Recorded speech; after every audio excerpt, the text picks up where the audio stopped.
Hi, I'm Daniel, and welcome to the ultimate Civic Restomod project. In the last episode, I gave you a recap of everything I'd done to the car, and then I laid out the future plans for the project. If you haven't seen that episode yet, I highly recommend you go watch it, otherwise you might be a little bit confused. I'll have that linked down below.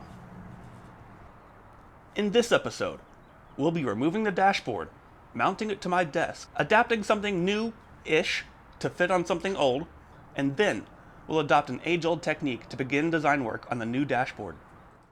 Alright, let's get started. Every good car project begins with disconnecting the battery. Now we can move inside to remove the dashboard. The boot is clipped to the knob and can be removed easily. Then the knob just unscrews. Next is the parking brake boot, which only takes 3 business days to wiggle off the handle. That's so tight. After removing a few screws, the center console can be removed in 2 pieces.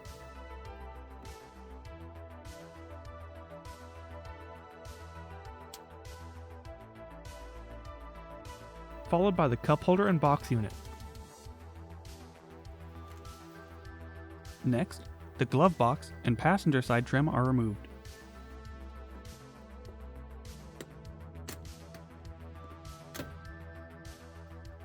Followed by the driver's side trim.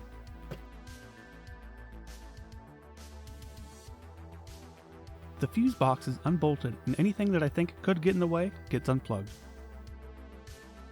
And then the A-pillar trim is carefully removed.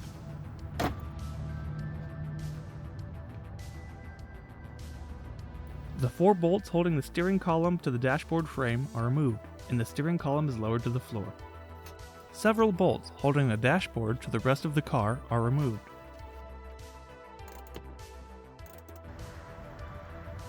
Now, the whole dashboard can be wrangled out of the car as one piece.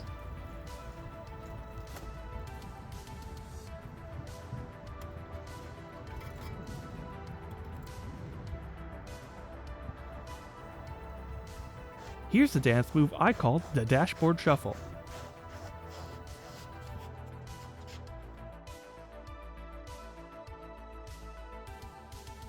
If you're only replacing the cabin air filter, you may now do so.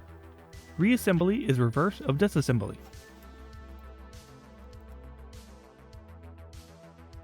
The dashboard is then carried upstairs and placed on a table.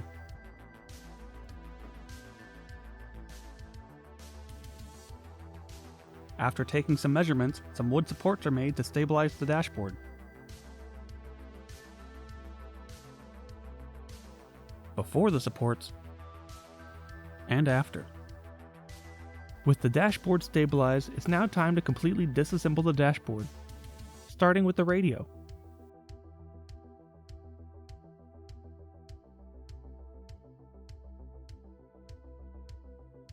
Then, the gauge cluster and bezel.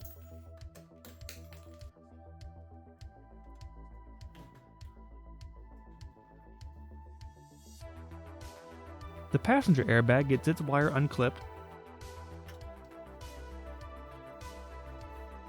bolts removed, and then it's just a matter of prying it out of the hole.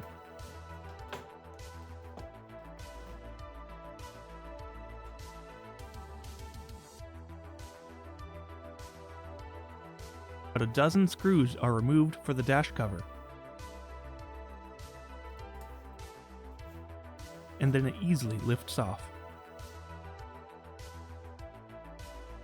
Using some gentle persuasion, the old wire harness was removed.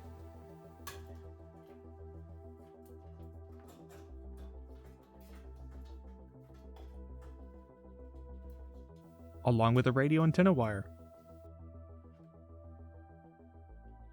And that's the dashboard fully disassembled.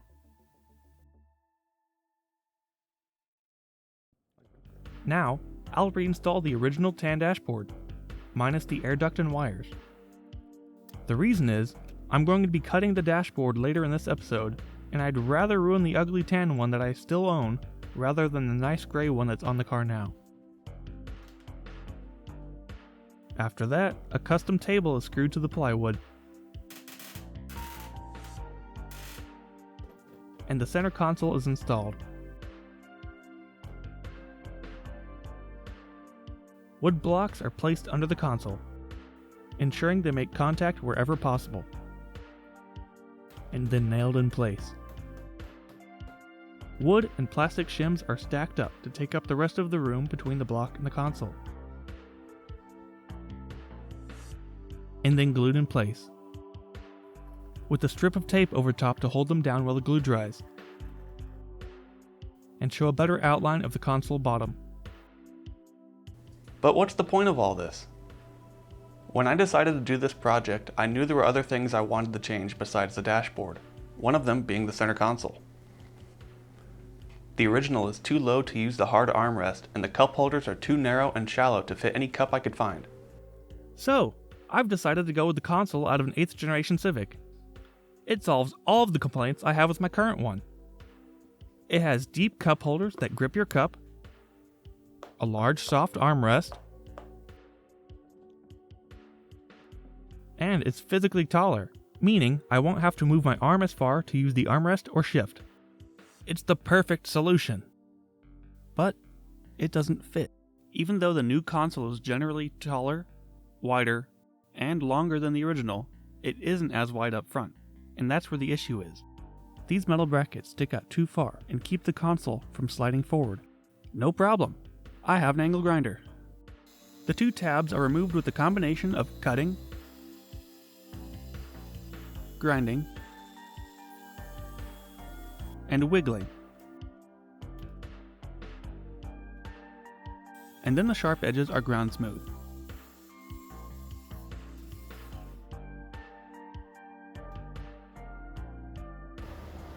Battery died. New battery. We're good.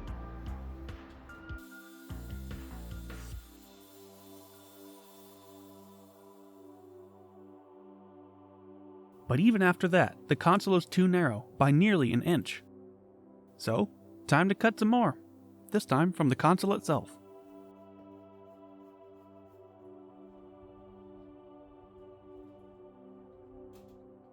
Ooh, it's a nearly perfect fit now, just a small bit more near this bar.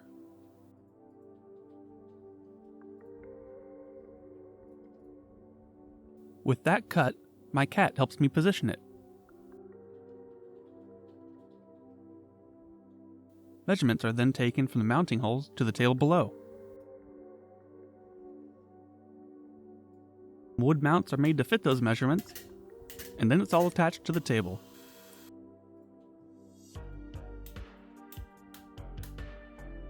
Now the console can be reinstalled for the final time,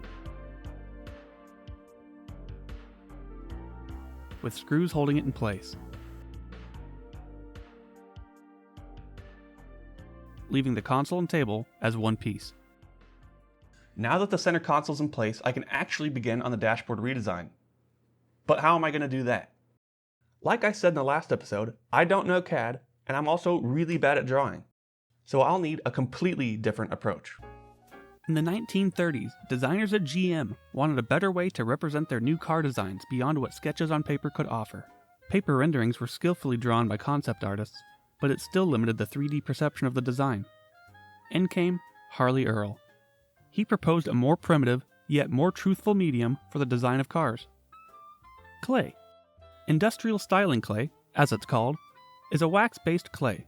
It becomes workable at about 130 degrees Fahrenheit, and becomes hard yet carvable at room temperature. In today's world, clay is still commonly used in the design of many products that require human interaction, from cars to helmets. Though newer technologies like VR are being utilized in modern product design, they can't replace the hands-on feel you get with clay. And I've got 20 pounds of it.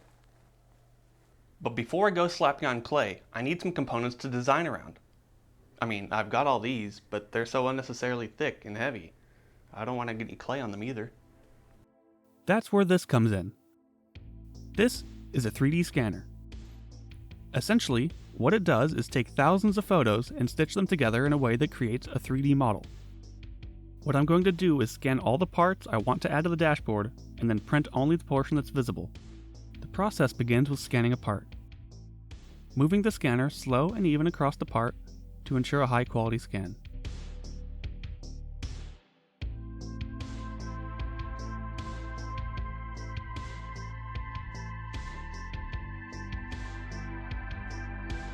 Multiple scans of the same object can be combined together to provide a higher quality model.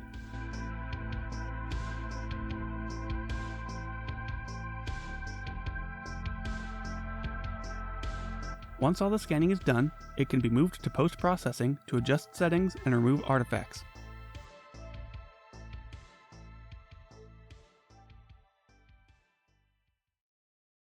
And we get this! It's not beautiful. Kinda lumpy. But that's just the first step. The finished scan is imported to a software made specifically for reverse modeling 3D scans. First, the 3D scan is oriented into the coordinate system. And then a plane is dragged through the object until the clean profile is found. A series of lines and curves are sketched to match the profile, while ignoring defects and imperfections, to create a high-quality outline of the part.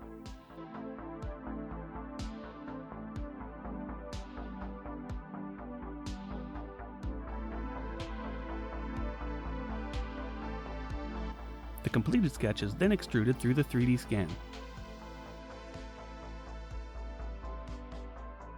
and made to stick out on both sides.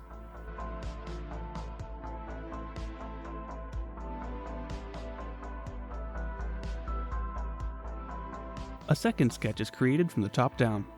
Its goal is to trim the front and side profiles, including the rounded corners.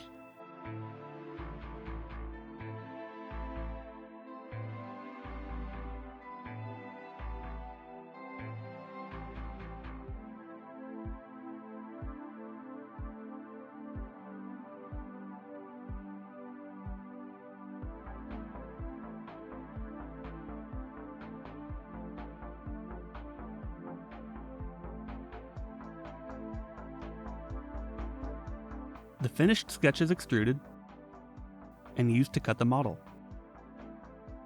leaving us with the finished result.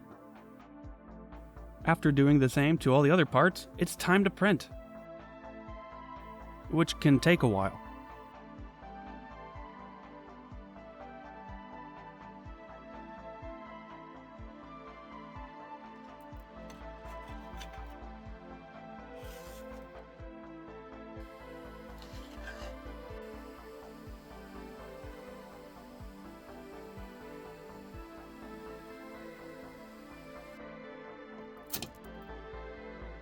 After the printing is done, I'm left with plain parts that look boring.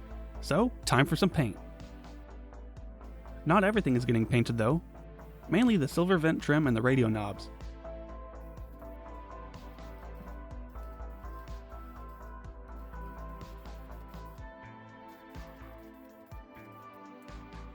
Once dry, the masking tape is removed to reveal a piece that looks a lot like the original. It even fits the original part's frame. The silver painted tape can be wrapped around the knobs and cut flush.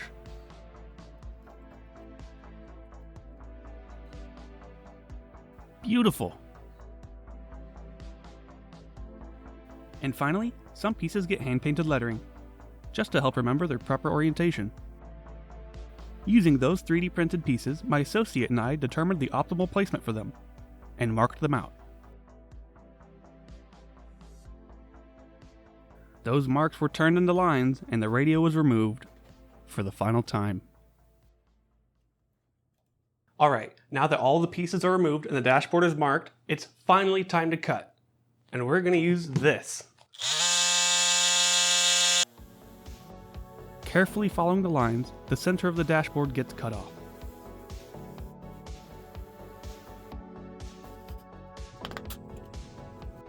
Now that the center is cut out of the dash, you can already see there's a lot more room for parts to go here. It's going to make mounting them a lot easier. But this steel brace is in the way. It has to go.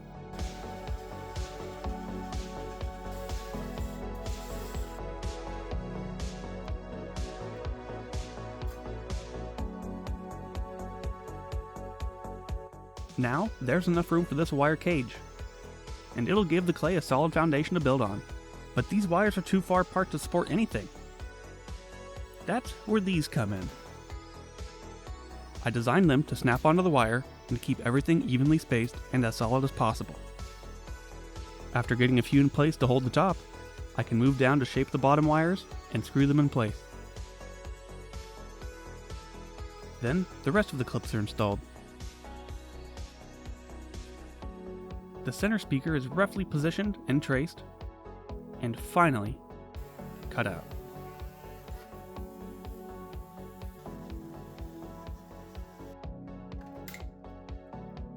Okay, it's finally time to start adding clay on the dashboard. I'm super excited for this part. This is where I get to make my car exactly how I want it. Completely unique.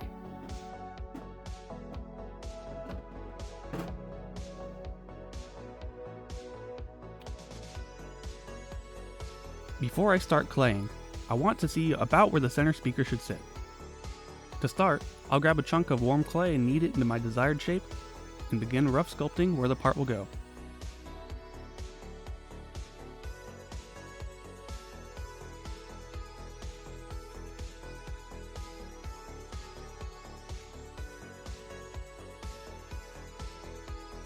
Then, the part is pressed down to where I want it to sit, and the clay is formed around the outer edge. After that, I position the screen and form a little shelf underneath, ensuring the clay wraps around the support structure.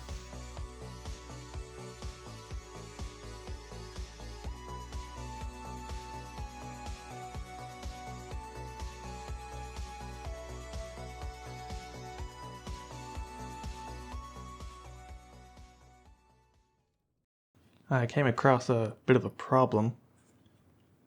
The pieces aren't going to be centered with the screen. The pieces actually have to go over here a bit, so there's a bit of a gap. But that looks bad. And that's only because the screen's at an angle. If it was straightened out, it would look a lot better. And I'm not giving up my angled screen. But unfortunately, that means starting the clay over. So everything comes back off.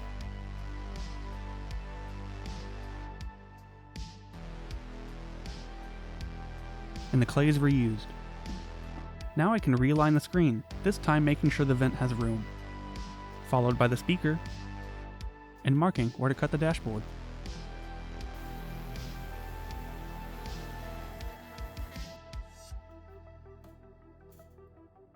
Unfortunately, because of how the speaker will sit, it means I won't be able to have a passenger airbag, so I need to fill this hole with this. Now, back to claying. This time starting off with the screen pre-positioned to make sure everything has the proper space that it needs.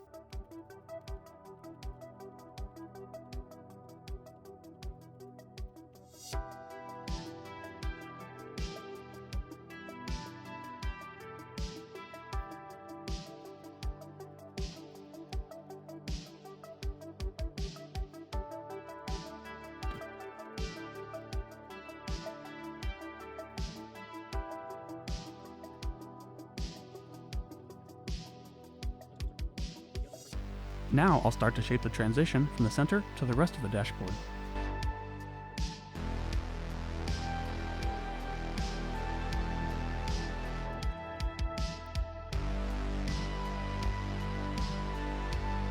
I got the clay too hot, and it won't stick to anything except itself and my hands. But once it cooled down, it was fine.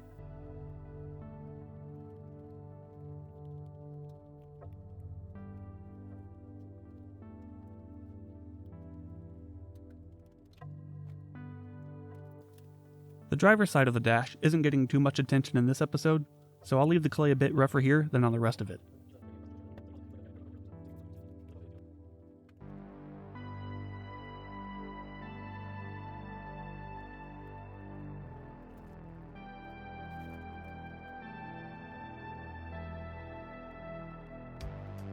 I'm pressing the clay down into the cardboard to give it the best possible chance of sticking and not coming off in chunks later.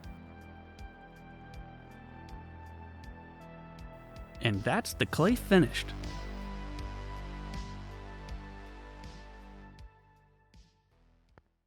Looking at the dashboard now that the clay has fully hardened, you might be able to notice some slight surface imperfections.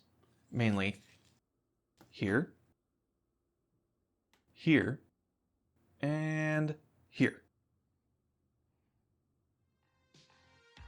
The best and cheapest way I've found to smooth the surface is to use a metal straight edge and scrape it over and over until it's smooth. It's a very boring process, but it's necessary.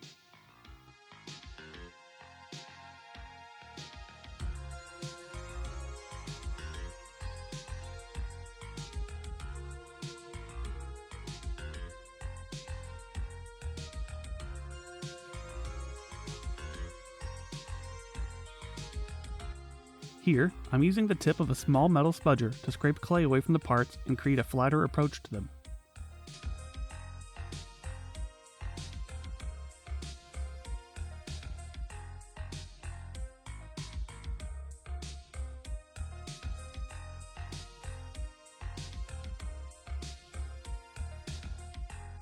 After getting it fairly flat, I grabbed some hot clay and used it to fill surface voids.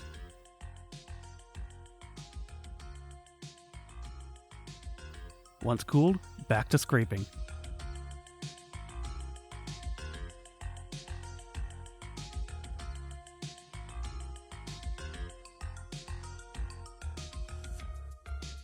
My goal now is to create a smooth transition between the existing dashboard and the new one.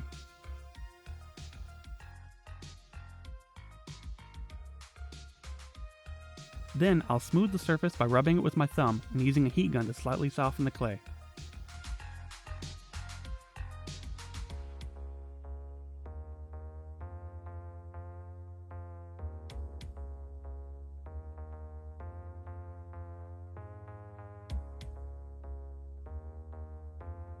After that, we're left with a pile of clay scrapings and a smooth, shiny surface.